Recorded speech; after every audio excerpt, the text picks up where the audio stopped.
Magandang araw Pilipinas, narito na ang 2D at Square Chess or 3D Lotto 2 PM draw, January 12, 2025. Ito ang resulta ng 2D Lotto. 3, 13, in exact order. 2D prizes para sa straight, 4,000 pesos para sa rumble, 2,000 pesos. Ito ang resulta ng Square Chess o 3D Lotto. 4, 5, 5, in exact order. 3D prizes para sa straight 4,500 pesos, para sa Rumble 3, 1,500 pesos, at sa Rumble 6, 750 pesos.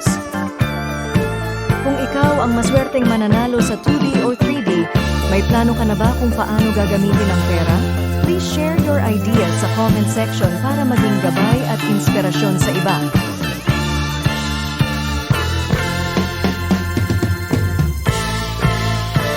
Huwag kalimutang mag-like and subscribe. Magandang hapon at maraming salamat Pilipinas.